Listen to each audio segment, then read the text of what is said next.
دلہے کا بارات جانے سے پہلے مسجد میں جا کر 2 رکعت نفل ادا کرنا۔ اس میں میرے سامنے اب تک اس مسجد کے اندر یہ دوسرا واقعہ میرے سامنے پیش آیا ہے۔ اس وجہ سے خصوصاً میں ان حضرات کی توجہ اپنی طرف چاہوں گا جو حضرات اس پیڑھی پر چڑھنے والے ہیں، اور اللہ سے دعا ہے کہ اللہ تعالیٰ سبھی کو اس پیڑھی پر پہنچائے۔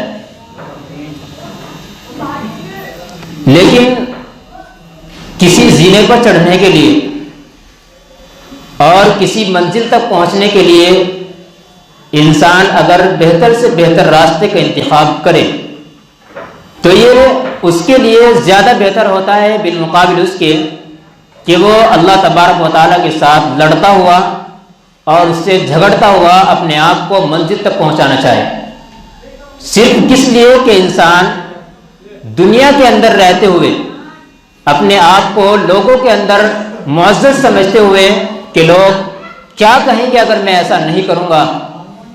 اس وجہ سے میں نے آپ حضرات کے سامنے یہ سوال رکھا ہے۔ سوال کیا ہے؟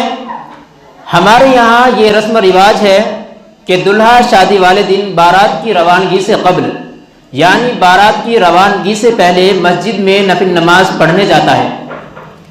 ساتھ باراتی، کیمرہ مین اور بینڈ باجے والے بھی ساتھ جاتے ہیں۔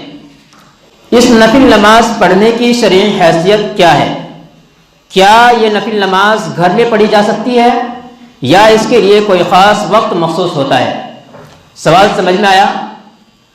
جواب کیا ہے؟ شب زفاف میں میاں بیوی کا اس دیواجی تعلق قائم کرنے سے پہلے 2 رکعت پڑھنا مستحب ہے۔ یعنی کہ آپ بارات لے کر گئے، آپ دلہن کو بیاہ کر اپنے گھر لے آئے، اب آپ کو بیوی سے ملاقات کرنی ہے تو اس سے پہلے آپ اپنی بیوی کے ساتھ، اپنی اہلیہ خانہ کے ساتھ 2 رکعت نفل نماز پڑھیں تو یہ مستحب ہے۔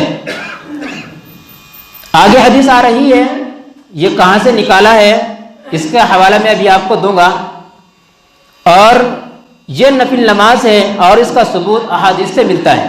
یہ 2 رکعت جو پڑھی جائیں گی، اس کا طریقہ کیا ہوگا؟ اس کا طریقہ یہ ہوگا کہ جب آپ اپنی اہلیہ کو لے آئیں اور نماز کا ٹائم ہے یا نہیں ہے، مستحب رات کا وقت کسی بھی وقت نماز پڑھ سکتے ہیں، تو آپ کہہ دیں کہ ہمیں 2 رکعت نماز پڑھنی ہے۔ اب آپ کی اہلیہ آپ کے پیچھے، جیسا کہ امام اور مقتدی کھڑے ہوتے ہیں، بالکل اہلیہ پیچھے کھڑی ہوگی اور آپ 2 رکعت نفل نماز مصلی پر یعنی اگلی صف میں کھڑے ہو کر پڑھیں گے۔ یہاں اشکال ہوتا ہے کہ یار جب 2 آدمی نماز پڑھتے ہیں تو دونوں برابر میں کھڑے ہوتے ہیں، لیکن یہاں ایسا نہیں ہے، اس وجہ سے کہ یہاں جنس بدل چکی ہے، ایک مرد ہے اور ایک عورت ہے۔ اگر دونوں مرد ہوتے تو دوسرا مقتدی اس کے دائیں جانب کھڑا ہو جاتا اور وہ کھڑا ہوتا کہ امام کی ایڑی ہوتی اور مقتدی کا پنجہ ہوتا، یعنی انگلیاں ہوتی۔ بہرحال یہ دوسری طرف بات ہے، میں نے طریقہ بتلا دیا 2 رکعت نفل نماز پڑھنے کا۔ اسے جواب کو سنیے، اور اس کا ثبوت احادیث سے ملتا ہے، اور یہ خیر و برکت اور میاں بیوی میں باہم الفت اور محبت کا ذریعہ ہے۔ لیکن بارات لے جانے سے پہلے دلہے کا مسجد میں جا کر 2 رکعت نفل نماز پڑھنا شرعاً ثابت نہیں ہے۔ اس کا التزام ہمارے علاقے میں بہت زیادہ کیا جا رہا ہے، اس وجہ سے میں نے اس سوال کو نکالا اور میں نے اس کو منگایا ہے۔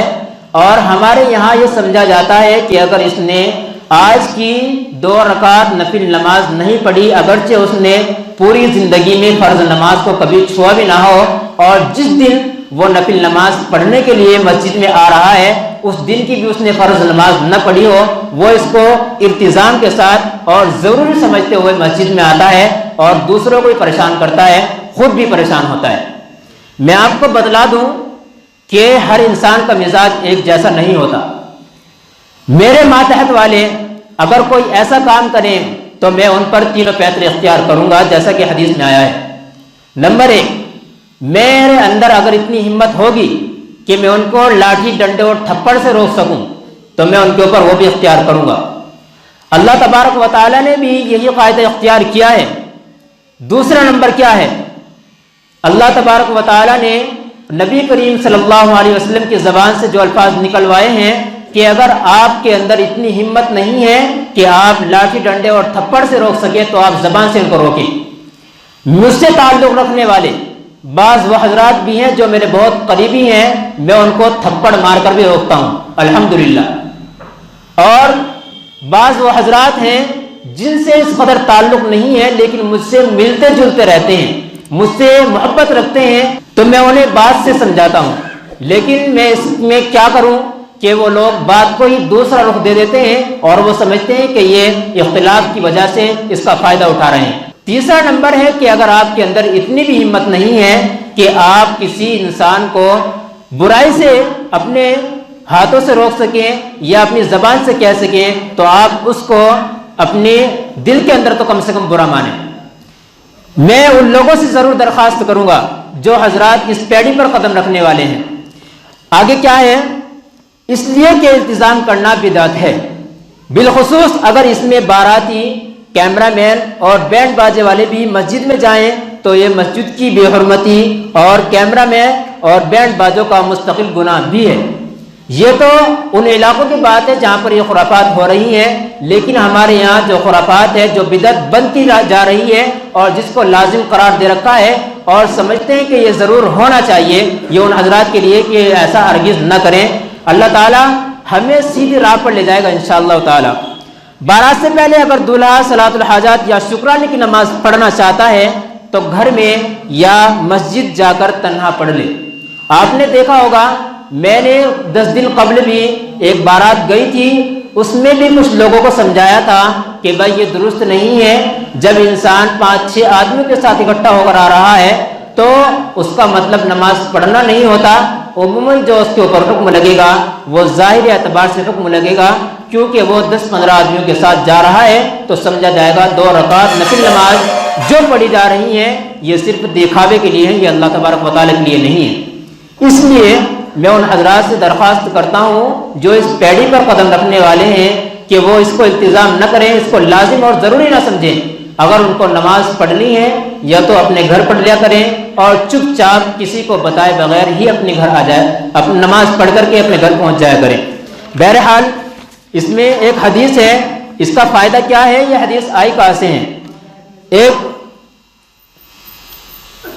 ابو وائل ہیں، ان کے پاس عبداللہ ابن مسعود کے پاس ایک شخص آئے، وہ کہنے لگے کہ میں نے شادی کی ہے لیکن مجھے ڈر لگ رہا ہے کہ میں اپنی بیوی کے پاس جاؤں اور کہیں میں اپنے آپ کو گھٹا ہوا محسوس نہ کروں، یعنی میرے اندر تنگی سی محسوس ہو رہی ہے۔ تو حضرت عبداللہ بن مسعود رضی اللہ تعالیٰ عنہ نے فرمایا کہ آپ ایسا کریں، اپنی بیوی کے ساتھ 2 رکعت نفل نماز پڑھ لیں، اس کو اپنے پیچھے کھڑا کر دیں اور آپ آگے کھڑے ہو جائیں تو اللہ تبارک و تعالیٰ اس میں آپ کے لیے محبت پیدا کر دیں گے اور یہ نماز پڑھنا مستحب ہے۔ اللہ تعالیٰ ہمیں سمجھ کی اور ان پر عمل کی توفیق عطا فرمائے، اور جو حضرات اپنے بچوں کو یعنی کہ ان کو نکاح بیانے کے لیے چلتے ہیں ان کا بھی فرض بنتا ہے کہ وہ بھی اپنے بچوں کو، اپنی اولادوں کو اس پر کنٹرول کریں اور سمجھائیں، ورنہ اگر آپ ایسا نہیں کریں گے تو یہ مجھ سے مخالفت نہیں ہوگی بلکہ یہ اللہ تبارک و تعالیٰ سے مخالفت ہوگی۔ آپ اگر چاہیں کہ بھائی ہم کچھ پیسے دے کر فتویٰ بدل دیں، الحمدللہ میں ان میں سے نہیں ہوں، میں ایسا کرنے والا نہیں ہوں۔ جیسا کہ حسین احمد مدنی رحمۃ اللہ علیہ نور اللہ مرقدہ نے فرمایا تھا جب انگریز کے خلاف فتویٰ دیا تھا، میں بھی انہی میں سے ایک فرد ہوں، اللہ تعالیٰ نے مجھے بھی اسی مدرسے کا ایک طالب علم بنایا ہے، اس وجہ سے اگر میری جان بھی فتووں کے لیے جائے گی تو میں جان قربان کرنے کے لیے تیار ہوں۔ ہرگز کوئی بھی حضرات یہ نہ سمجھے کہ میں فتووں کے لیے ان کے ہاتھوں بک جاؤں گا۔ اللہ تعالیٰ عمل کی اور سمجھ کی اور عمل کی توفیق عطا فرمائے۔ وآخر دعوانا الحمدللہ رب العالمین۔